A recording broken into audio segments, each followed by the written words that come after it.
Oh, yeah. Oh, yeah.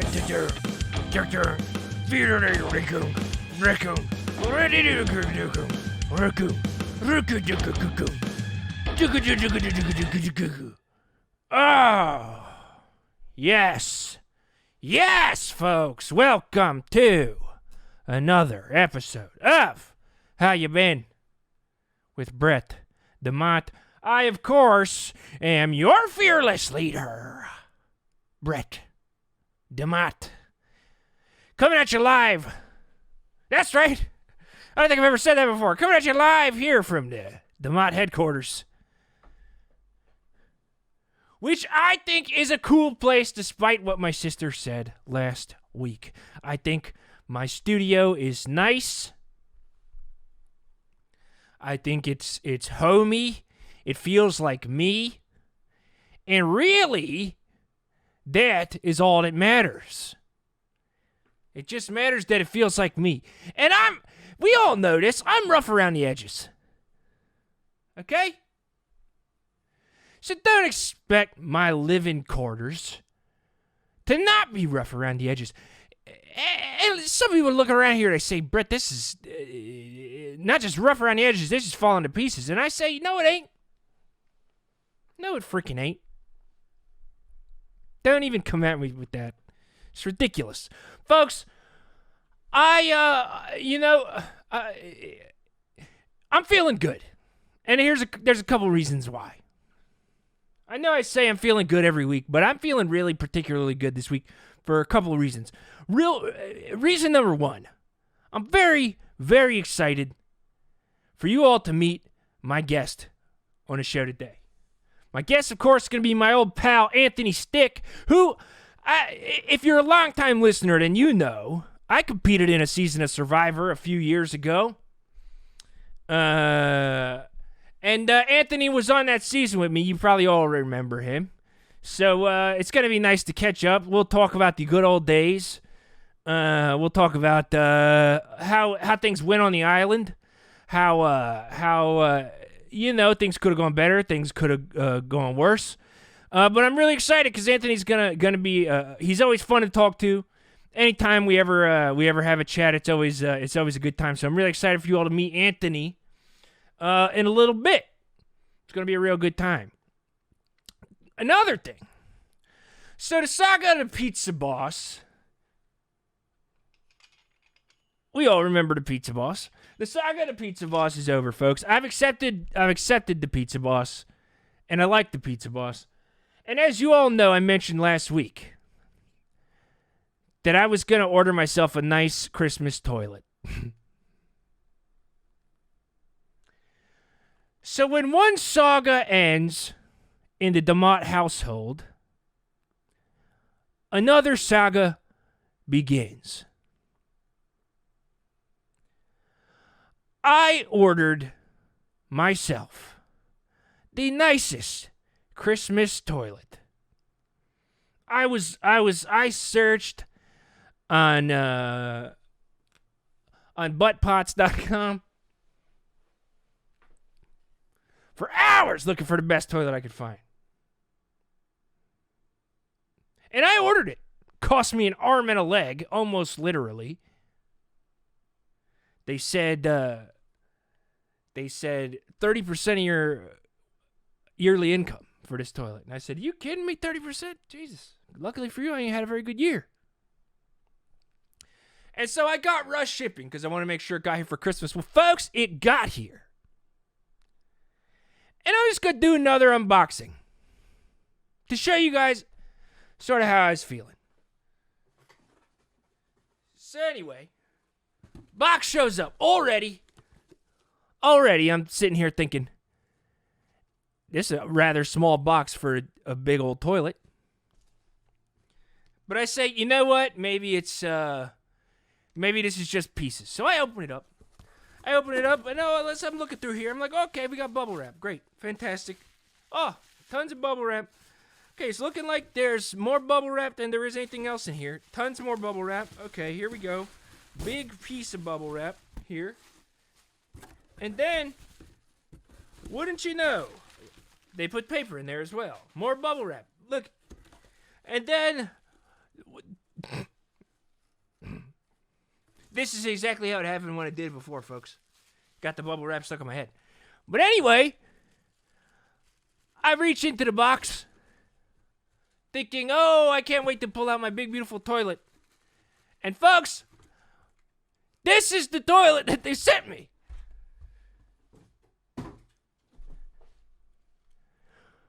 In what world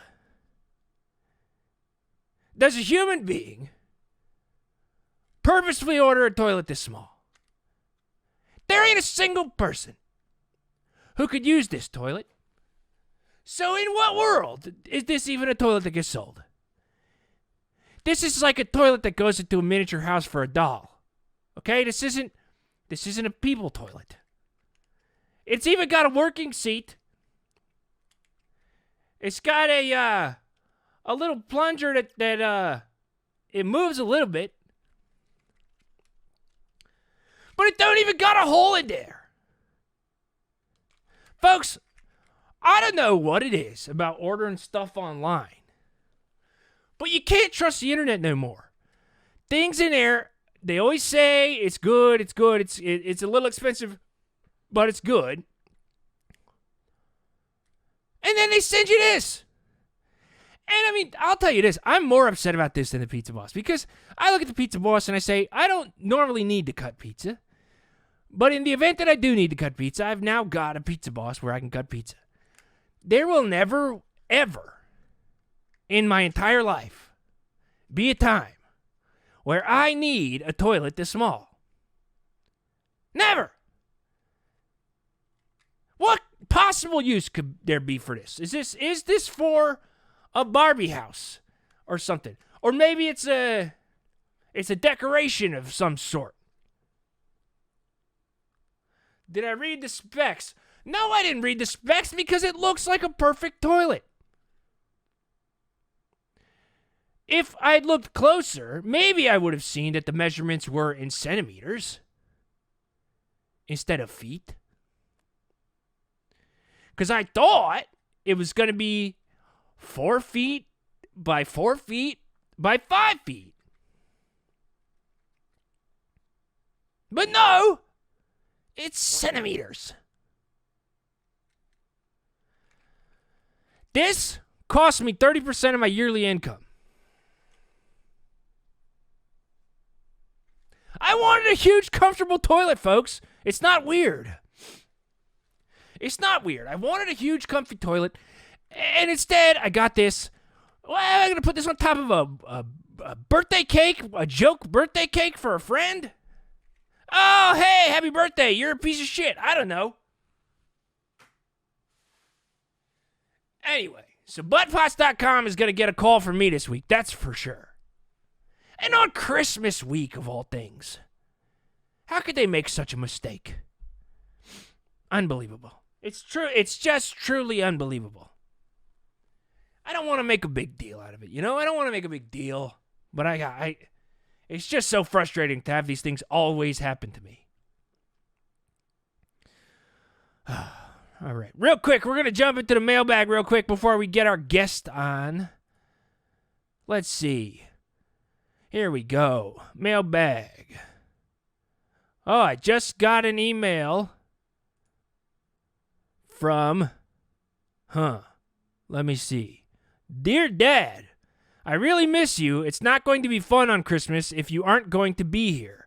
I hope you come to Grandma and Grandpa's because I made you a gift at school. I'm going to miss dunking on your ass with a diving elbow drop to let you know Santa came. And even though you suck, it's going to be sad not having you as a beer pong partner against Grandpa and Aunt Christine. I love you and really miss you. I asked Santa for you and Mom to get back together. I hope we can make it happen. I know you miss us all together. I do too. Love, your little badass, Cooper.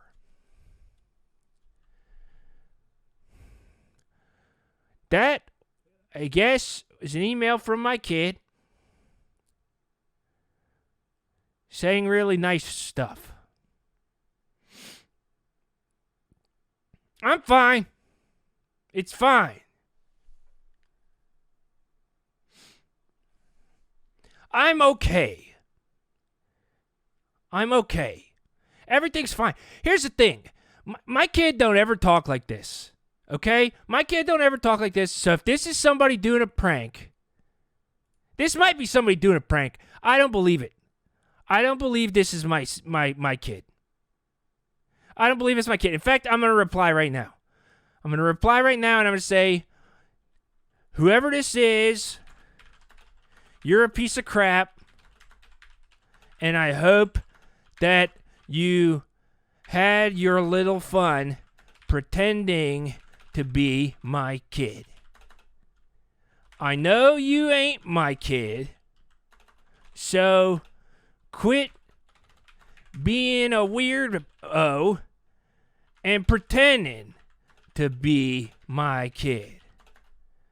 If you were my kid for real, you'd be talking to me the same way that your mom does.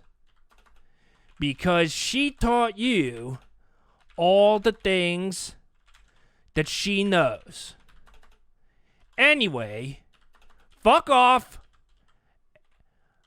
I don't like this joke. And send.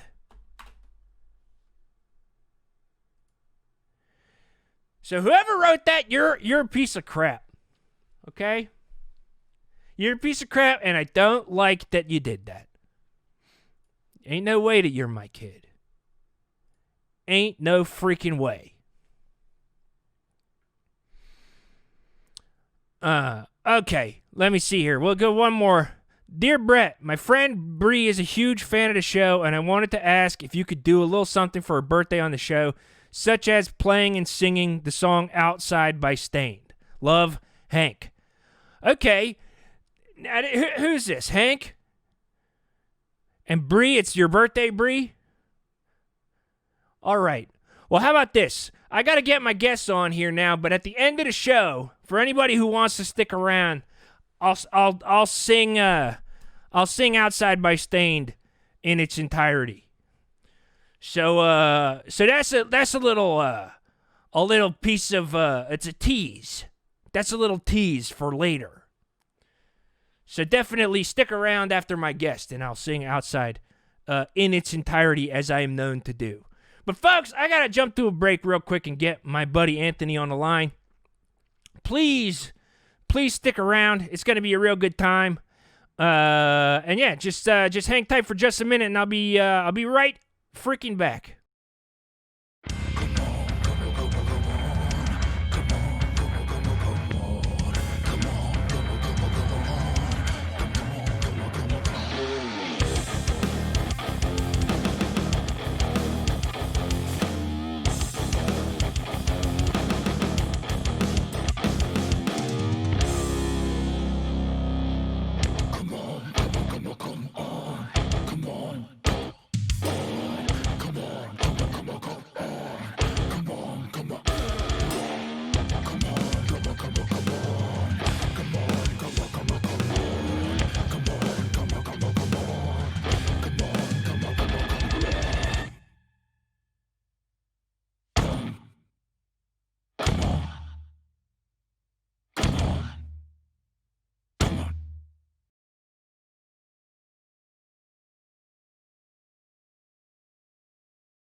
All right, folks, thanks so much for sticking through the break.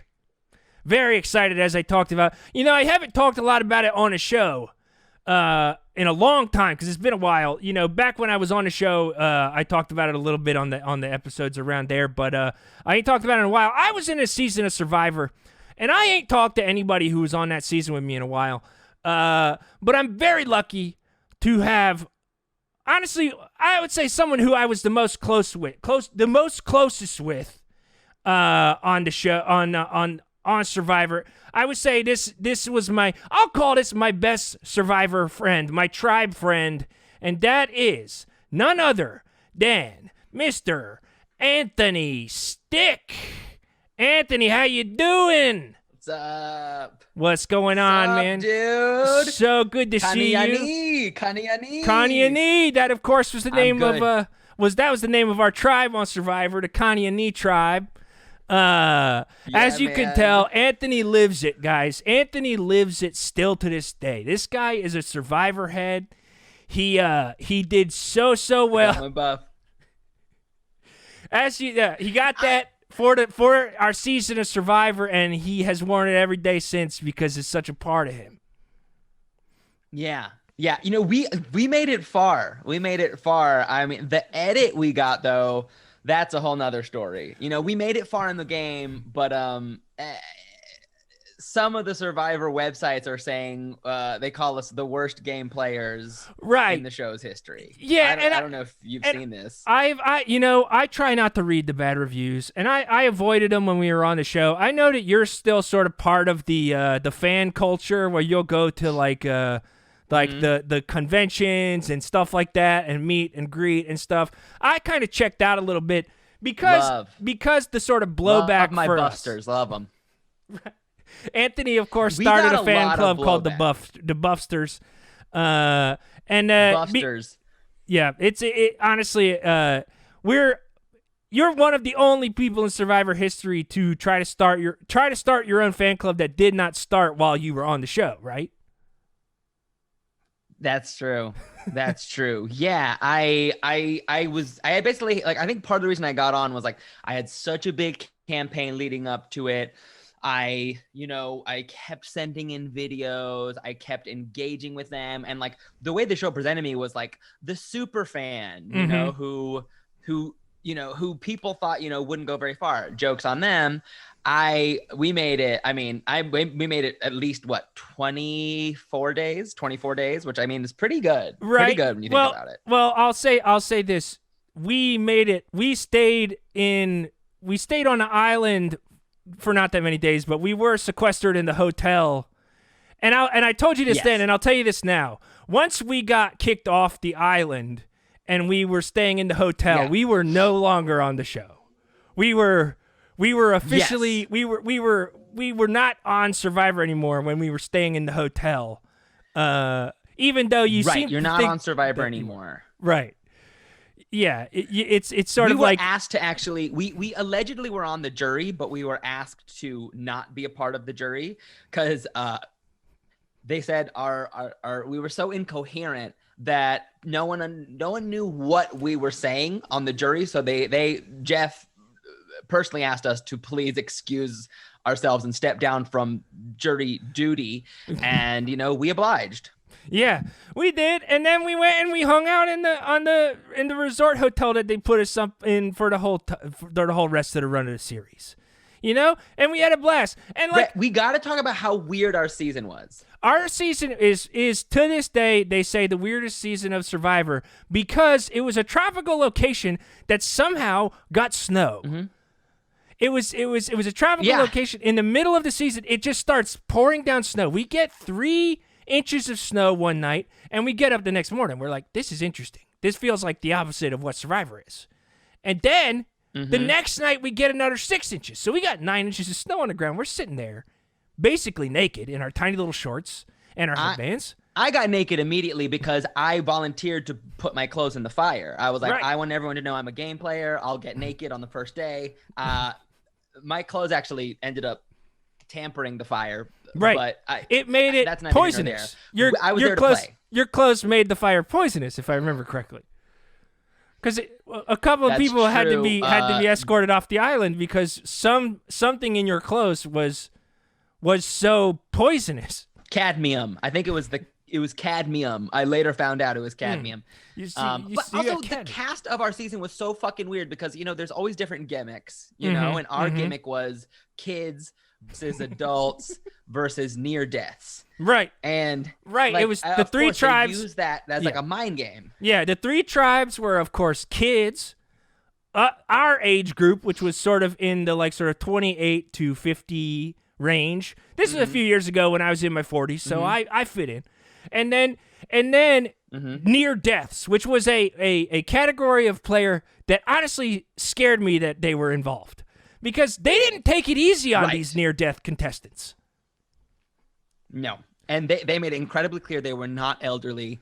They were knocking on death's door. They were very sick, very enfeebled group. We were just begging. We at times we were like, please let us vote you off. And you know, they have one old lady, I believe it was Olivia, was just like, I can do this. I'm gonna be fine. And she had bones jutting out of skin. Yeah, and we say when you say that, a lot of people say that when like a person gets really old and they get frail, their sort of collarbones will poke out or their knee joints will look really like sort of knobby. But no, this Olivia had exposed bone. Yeah. Olivia was like, exposed. I'm fine. I've been through worse. Yeah, because it was. I remember it was when the challenge. We had one challenge where they were testing our strength and they held us up from our hair. And I remember it was like, okay, this clamp's gonna hold you by the hair, and you have to use all your core strength to suspend yourself. And I remember Olivia. Poor Olivia. She had just within seconds,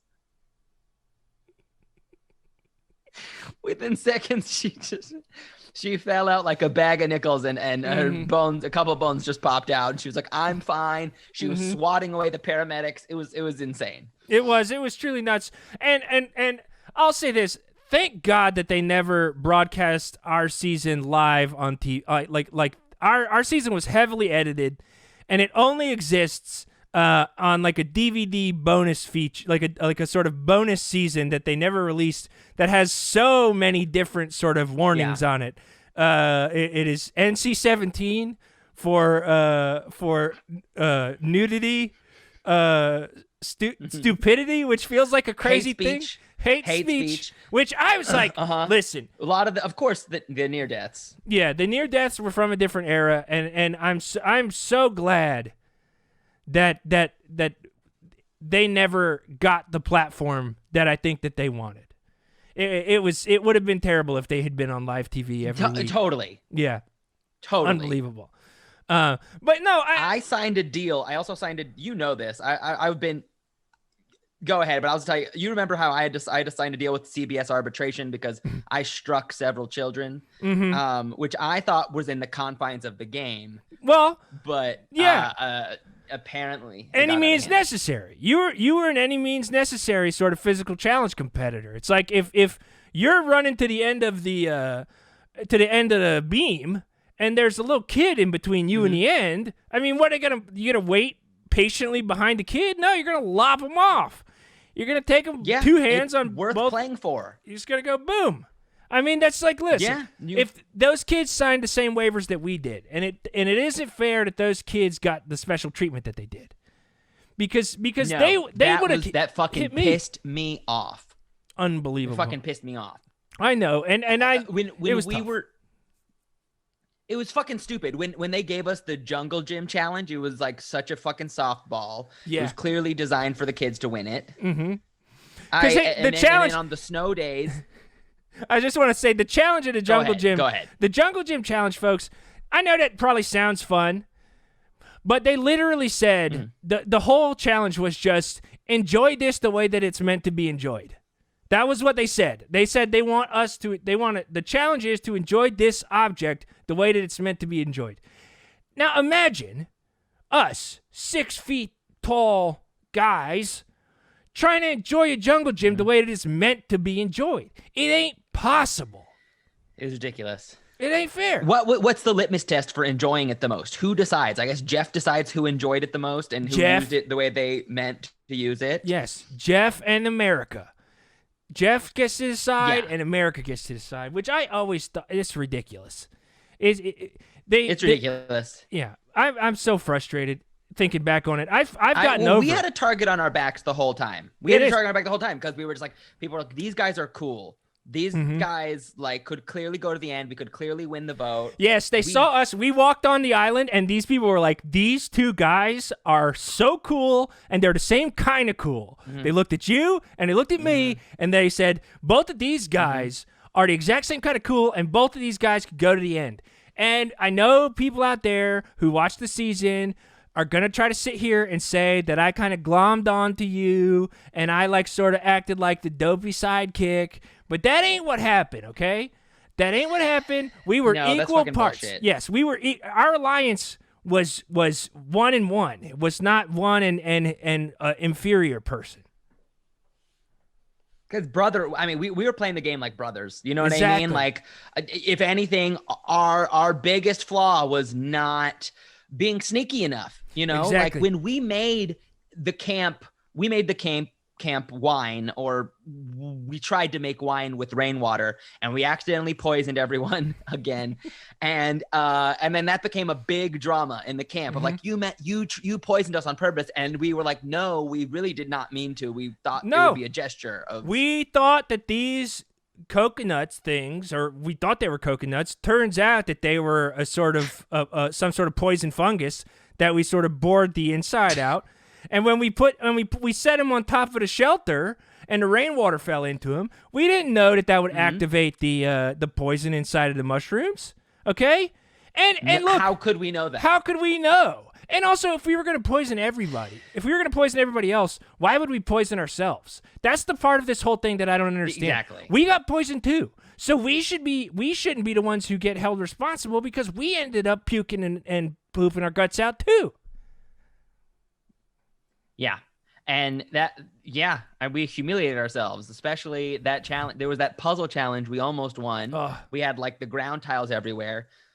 And I'll never forget, one more squirt popped out of both you and me, and it just shifted all the tiles. And then everything that was almost perfectly solved, just one forceful squirt by each.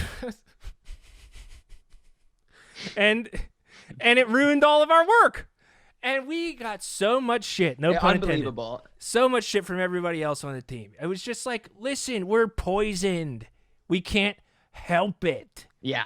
Oh, it was so frustrating. It fucking sucked. And then near death's one reward, and then they got to see their family, which was like so fucking. It was all produced. It was production bullshit. And that's the thing. I think that's the thing that people who are watching would probably be the most interested in hearing about, is just how produced this show is. Because here's the thing. We were competitive the whole time, but if you watch the show, it looks like we are coming in last in every single challenge. And I'll say this, we rarely came in first. In fact, I don't know if we ever won a challenge, but we were not nearly as that was bad part of my as they strategy said. going in. Yeah, be in the middle. Yeah, no, I didn't want to win. I didn't want to win going in. I could have won a challenge. Everyone knows if you win too many challenges, you look like you're an alpha male, and I've always had to play down that part of me. So I thought, you know what, I'm gonna lose some of these challenges, especially like the one where we had to slide down the snow mountain in one effort, and then get all the way to the water, say the alphabet backwards, and then actually pogo back up the mountain. I could have done that. Yeah. But I did not want to put a target on my back by doing it. And because you basically did that for fun all the time. You just did, that was just like one of your routines. And when we saw it a challenge, you were just like, oh, this is crazy. This is what I do almost every morning to work out. That's what I do all the time. Yeah. And then I do all the time. That's and how so I you work sandbagged. out. We sandbagged. Yeah, I had to. I had no fucking choice. But little did I know that little 5-year-old cunt Angie was going to be in a little. Be careful. She might be watching. You can't use that kind of language when the kids are watching. Okay? Oh, I'm sorry. I look, I just feel like she knew what she was doing all the time. She was a ringleader. She organized with that near death Eugenia, and they were just messing with everyone's minds the whole time. And and everyone made us out to be the enemies. And I'll tell you this now, Eugenia, there's no way that this lady was near death. There's just absolutely no way. Okay? She was way too coherent. She worked out a little deal with these kids. I was just like, there's no way this lady's near death. It was truly the greatest trick that the devil ever pulled is convincing the world that Eugenia was on death's door. Because she weren't. Yeah. I would say one mistake we have to own up to is when we brought the rabid boars into our camp. That's true. We thought we would be. That's a full mistake I'm going to own right here now. We thought if we brought the rabid boars into camp, it would create a sense of camaraderie amongst us, but Right. that is not the case. Because it feels like it would unite us against a common enemy. You know what I mean? Exactly. The enemy of your enemy is your friend. So I don't know if that analogy really works, but the idea would be that we would all sort of band together, kill these rabid boars, and then we'd coalesce around the idea that we triumphed over these rabid animals. And I thought it was a great idea. When you pitched it to me, I didn't see any problems with it. I saw absolutely zero problems with it. I was like, this seems like it's going to be a good idea. It seems like it's going to work out. And we were like, we can jump on the back of a boar and control it. They're making small. us look like heroes of the camp. Yeah. They're small, but instead I got impaled. I know your foot got impaled. That's true. That's true. I got a boar tusk through my foot. I was I was standing against a tree and I was surrounded by boars, and I didn't want to put my hands out because I didn't feel like I had enough strength in my hands to stop one. So I put my foot in front of one of the boars, and it didn't even stop. It didn't even, it almost seemed like it didn't even see that there was something in front of it, because it ran straight into my foot, and its little tusk went straight through my foot, right in between the bones. What are the metacarpal bones or meta something bones in your foot? The tiny ones went right in between. Yeah. It was brutal, man. It was really brutal. My groin got impaled, which it's fucking brutal. It's fucking brutal. Like thankfully for me, my groin got impaled, but not any of my genitalia. It was actually just sort of the vestigial goo, just sort of like near there. And that's what the doctor said. That's right. what, at least that's what the medic on I don't know. That's another thing. These medics on set. Did you think they were pretty fucking sketchy? Because I had some questions. Well, when they said for your foothole, right? When they said to you, the only issue is that the boar went through the vestigial goo in your groin, I was like, okay, I don't know if this guy knows what he's talking about. And I pressed him. I said, the goo, and he said, yeah, you know how like there's that part of your thigh that's like next to your testicles, that's like a little more like, it's kind of where you store a lot of fat, and it's kind of a different texture than the rest of your leg. That's vestigial goo, he said. And I said, all right, you explained it, so I'm not going to push it any further.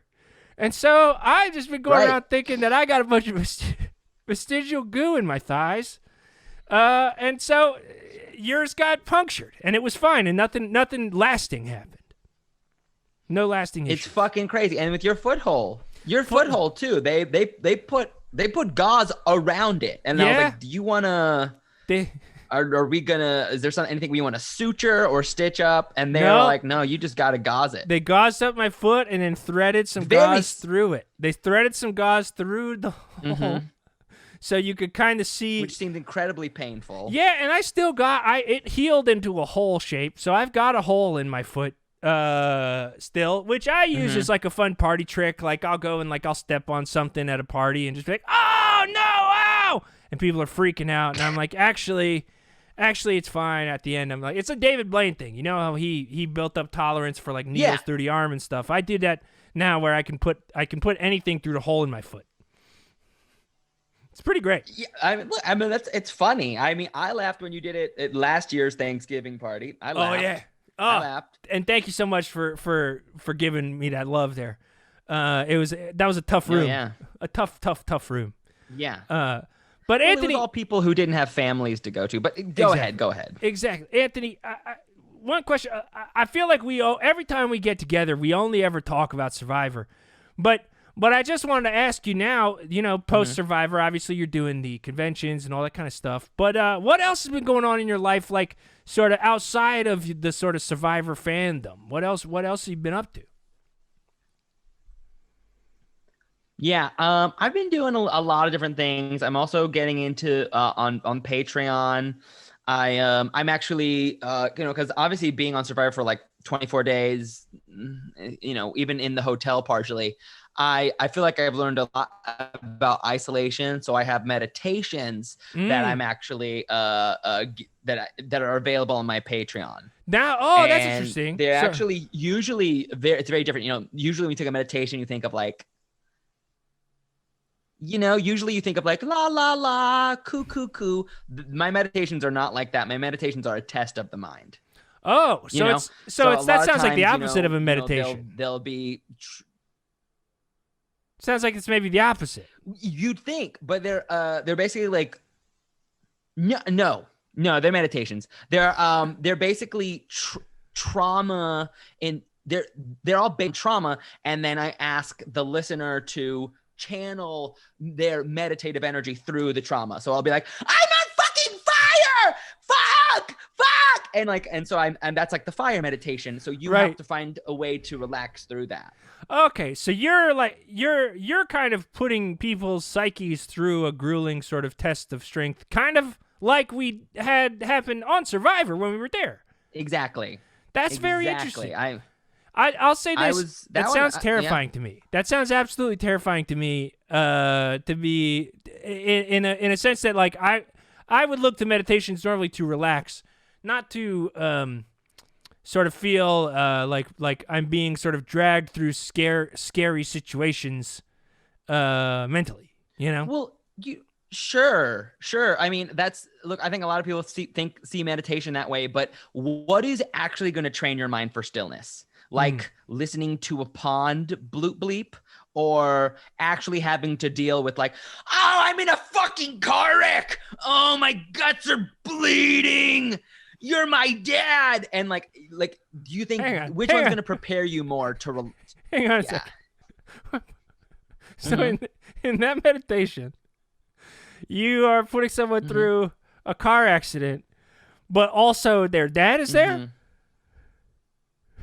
Yeah, I mean, just to deal with the trauma of watching a loved one, endure grievous bodily harm. That's going to help get you to a relaxing place, because you have to confront yourself. It's ridiculous. Like, you can't prepare for a boxing match by walking in a field of flowers. You got to get tougher to get through that kind of adversity. Right. I feel like, though, maybe what I'm realizing is you just have a problematic understanding of what meditation actually is. Meditation is not meditation isn't like mental preparation for adversity. It's like a sort of like chilling out, a way to chill out. It's not about like sort of steeling your mind against anything crazy and scary. It's the opposite. It's about like letting go of everything and just sort of floating in the wonder of your own thoughts or something. Brett, I'm gonna disagree with you, bud. I look Kani Ani for life. I'm gonna disagree with you. And if you want to try one, I really recommend my 9/11 meditation, which is really a great introduction. Oh, I mean, listen, how about this? I would love it. I would love to try one of these things out. I don't have a lot of free time. Is there any, could we like do one now? Just like just do one now, and I'll see what it's like, and maybe if people are watching, they can see how it goes, and if they want to support you, they can go and support you if they get something out of this. So maybe we'll just do a little trial run. Sure. Yeah. Okay. Yeah. But all right. Like, do me a favor, just close your eyes. All right. Close your eyes. You take yourself within yourself. Okay. Breathe in and out. You are the sum of every part of your physical processes and your mental extension. Okay. We're in 9/11. It's 9/11. I'm in a building. Fuck. You're my coworker. That's a plane. Okay. Ow. I don't like this, Anthony. I don't like this. I don't like that. It was the first really part was good. The whole meditation. Well, I'll tell you, because you kind of ripped me out of it. You ripped me out of it with the whole I'm in a building thing. You're my coworker. It's just a little intense for me. I liked the first part. Have you ever taken a yoga class, my friend? Dude, have you ever taken a yoga class? I've dabbled. Okay, the thing they keep saying in yoga is when you want to get out of the pose, when the pain begins, that's when the pose begins. Mm. The same is true for meditation. Mm. You know, it's like when you're in that painful place, that's where the work begins. Mm. Okay, so you got to let yourself feel that discomfort. You got to sit into discomfort until it ain't discomfortable no more. Exactly. Okay. Brett, come on. Okay. We've been through fires. We have. We've been through fires. We have. I mean, poisonous ones. that campfire, the poisonous ones. I mean, that was real fucked up. That was a real. I'm glad that no one can see that season because there was some really fucked up shit that happened in the. I pushed someone in that fire, and that's something I have to live with for a long time. Yeah. I know we haven't really talked about that. But I'm doing good. No, I'm doing a lot of fun stuff. I'm doing a lot of fun stuff, not just my Patreon. That's good. That's good. I'm also recapping CNN. So I'm kind of starting a podcast where I recap CNN, and I'm starting all the way from the beginning, and just doing it hour by hour. So all the way from the beginning. Check that out wherever you podcast. All the way from the beginning. I'll tell you this. It's called CNN Next You Tuesday. CNN Next You Tuesday. Okay. Yes. Okay. Yes. It makes sense. I got there eventually.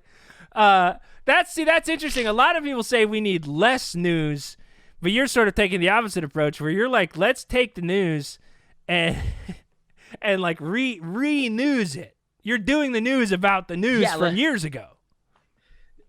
Yeah. I just wanted a well that would never dry. You know what I mean? Like everyone does recaps of shows that are going to end, you know? And I feel like with CNN, we have a while to go. They ain't going nowhere. These 24-hour news networks, they ain't going nowhere, folks. You can count on that. If you want to rely on anything in this life, it's the fact that there's going to be 24-hour news forever. It's just the way it is. Yeah. Yeah. That's the cycle's changed. The cycle's changed, Brett. But I'm ready for this thing to end because I want you to come back over for one of my movie nights. Oh man, I want you to come over. I would truly love to, Anthony. I love movies. We talk about it all the time on a show. I'm a big time movie head. Favorite food is a movie theater hot dog. And I love watching movies, and I miss being able to share that experience with friends. So you better believe that as soon as humanly possible, I'm gonna slide on over to your house, and I'm gonna watch a movie. Are you still doing the movie nights, but just solo for now? No, I haven't told you. I'm dating 2 people right now, and so it would be with them. Whoa. And they're great. I want you to meet them. They're really great. Honestly, that's kind of cool because I'm newly back out on the market. You know, I don't know if you've heard, but me and BB, the wife, we got a divorce. And so I did hear. You heard that? I'm sorry to hear that. Man, news travels fast. Know how to. Look, I'm a little bit of a gossip, as you remember from Survivor. I'm a little bit of a gossip, but I'm sorry to hear that, bud. No, it's cool. That's interesting that you're dating 2 people. Because I get anxious dating one person. So the idea that you would have to think about the thoughts and feelings of 2 people at the same time and take them into account when making decisions about what you want to do with your life, that sounds like my absolute worst nightmare. Yeah. Well, it's great because we all date each other, but we don't all date each other. It's a triangle. It's a triangle. I'm dating. Oh, so it's a triangle. So I'm dating Kelly. Right. Okay. I'm dating Kelly. Kelly is dating Clark, and Clark is dating me. Okay. So I'm dating 2 people, but I'm not dating both of them. Okay. Does that make sense? I mean, the visualization of it does make sense to me. I don't necessarily see how we don't. How do we you don't do talk? Stuff together. Oh, We're not all together. Oh. You know what I mean? So if me and Kelly are doing something, Clark has to get the fuck out. You know, Clark has to go in the bathroom, go to the attic. So it's three couples that are different and do stuff separate. Exactly. Okay. Exactly. And it's really great. You know, it's always exciting. It's never claustrophobic. It's really, I'm really digging it right now. You know, That's awesome. And so when you say, so you're dating Kelly, but Clark is dating you, you are not dating Clark, or are you dating Clark, and is Kelly also dating you? No, only Clark is dating me. Okay. I am dating Kelly. Right. Kelly is dating Clark. Clark's is dating me. You. So It only goes one way. So I am going on dates. It all goes one way. Okay. It all goes one way. Yeah. Cool. That's cool. Yeah. I honestly, dude, I mean, look, I know you're available now. Don't let the tropes of what used to be an acceptable relationship hold you down. Hey, you ain't the first person who's told me that. I had the town matchmaker on a couple weeks ago. She was talking about dating her shower walls, putting googly eyes on it and dating the shower wall. And I was like, that sounds nuts, but that's a judgment on me. You know, that's my judgment. Sure. I need to let go of the judgment. And maybe what's right for me is something that's a little non-traditional. Yeah, you know, I mean, look, it's never been a better time to just just make up your own rules. We're all making up our own rules this year. Hey, have you? Huh? No, I was just a have you ever agreement. Dated an object? I have not. Have you ever dated an object? I have not. Oh, okay. I have not, and I don't have plans to. But I'll go on a record here and say that look. Sure, if an object ever came out of me and made me feel the way that BB used to make me feel, then I consider it. But right now, I don't think my little brain is capable of sort of comprehending that exact situation. You know, and no judgment. Yeah. Again, no judgment from me. No judgment, dude. Do you remember that double date we went on at Putt Putt? Speaking of, this was right after the show, so everyone was like, holy shit, these are these hot guys from TV. Right. And they we went said on a both of us are the these... same kind of hot. They said we're both hot and we're both very, very attractive. They did say that. Yes. What did they say? That. And they, they asked the questions about Survivor. Yeah. I mean, I've seen you on a date, man. You're a killer. Like when you putted up, we were at the Elephant. You fucking sunk a hole in one at the Elephant. Hey. And then you started to suck in the golf club like a dick. I was like, this guy's such a fucking player. I need to take a note or two. I went. Oh. Yeah. It was funny, man. Oh, that was funny. That was funny. Funny. It was they funny, man. They had to leave because their mom got in a accident, but we were like, the vibe was so good on that date. Yeah, man. Well, those were the good old days. And I'll tell you this, Anthony, it's about time to wrap things up. But it was so nice chatting with you, man. Talking about the good old days and getting to hear a little bit about your meditation business. I hope it works out for you. It maybe ain't my thing, but I ain't one to rag on somebody's racket. So if that's the way that you got to make some money, you got to go and do that, Anthony. So more power to you is what I say. I respect it, dude. Honestly, you shoot me straight, and I love you for it. That is what makes a good alliance. That's what makes a good alliance, my Anthony. man. And it don't matter how long ago we were on Survivor, and it don't matter how early or late we got kicked off. Me and you, we got an alliance till death, my man. I'll tell you that right now. My man. Yeah. My man. Come to the next convention. Oh. It's in Florida, so there's no regulations of COVID of any sort. Oh, sick. All right. Yeah. Let me know when it is. Yeah. I'll hop a plane and we'll Fort do Lauderdale. it. I love Fort Lauderdale. Okay, cool, man.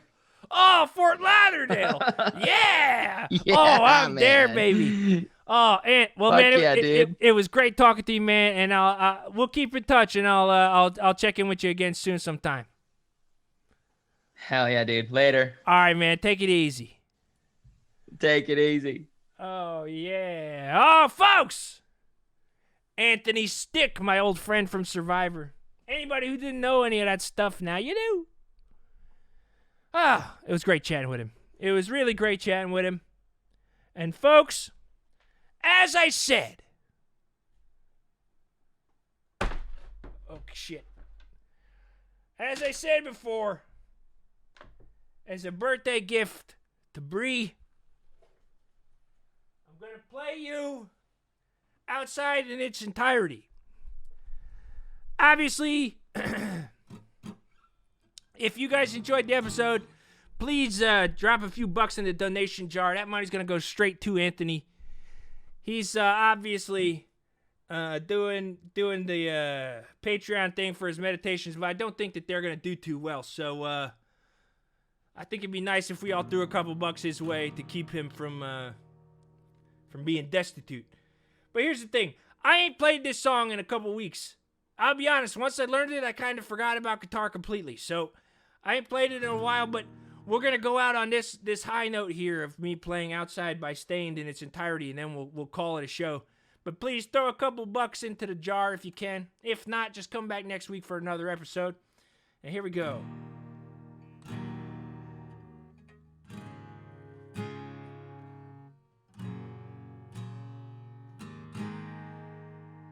And you bring me to my knees again.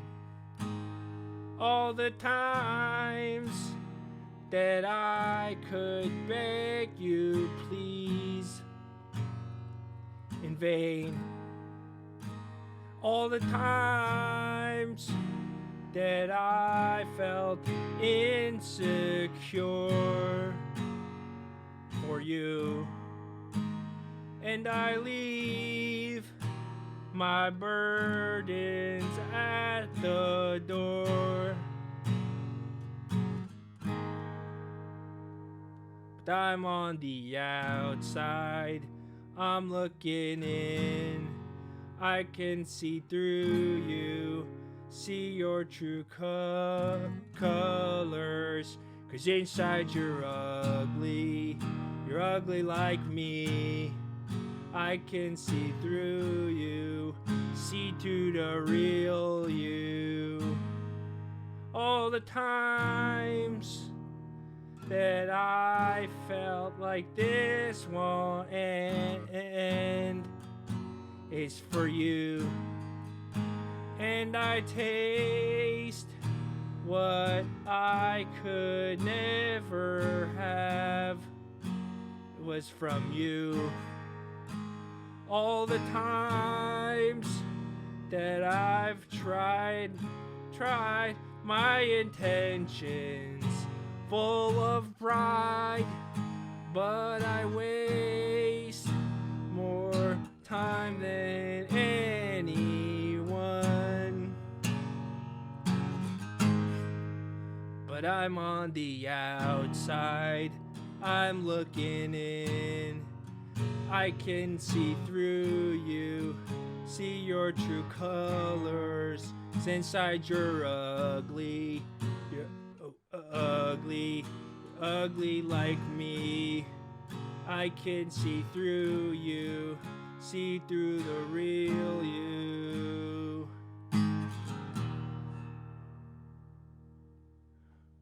There we go, folks.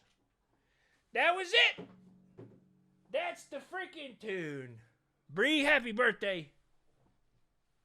Really appreciate everybody being here. There's more to the song, but I just didn't want to do the whole thing. You get it. It just repeats over and over again. Folks, thank you so much for watching. Tune in again next week. Keep an eye on my producer John's Twitter and the Discord to find out who the guest is going to be next week. It's going to be a real good time. But again, if you can, throw a buck in the donation pot down below. That money's going to go straight to my buddy Anthony. And I appreciate you all, as always, hanging in there through this whole freaking episode. So until next time, Brett, out.